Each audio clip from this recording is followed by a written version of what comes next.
Like it or not, Tariq, let's go to you first. How about the proposal by Major League Baseball in terms of trying to get their entire schedule in, which I think is a little silly. Nevertheless, adopting what they do in the minor leagues, and that's playing doubleheaders at 2 7-inning games.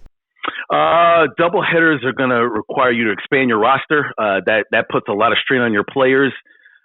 Baseball's got a problem here because they've got to get their pitchers back in a rhythm, their hitters back in a rhythm. So now you're giving them a month. I wouldn't do the 7-inning doubleheaders. I would probably just cut the season in half, do about 80 games or so. You're going to try to squeeze this in and then compete with the NFL, which you don't want to do. Your weather, Duffy brought this up earlier, you're going to have to take the test with weather.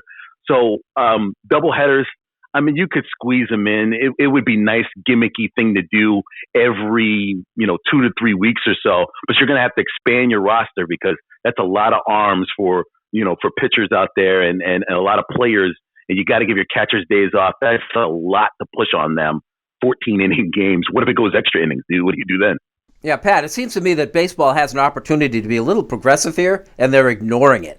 I'm with you 100%. You have a built-in opportunity with an excuse to see what 80, 100, 120 games would look like. And, we talked about the NFL a second ago, how you can't cut any games because every game is so valuable. Could you imagine a baseball season with 80 games where how valuable, Bill, Tariq, would every one of those games be? How intense would the Red Sox and the Yankees be? Well, I mean, if the Red Sox were going to be any good, but would be if you were playing them. Come on, man. I'm getting goosebumps just thinking about it. Think about a team going on a streak, how valuable that streak is, or a slump. You could be out of it early. You could be into it. You could be out of it and back into it. It puts value like the NFL season on every week, every weekend game. I think doubleheaders are going to be a bit too much. These guys need days off too. That's a long 80 games is a lot of games.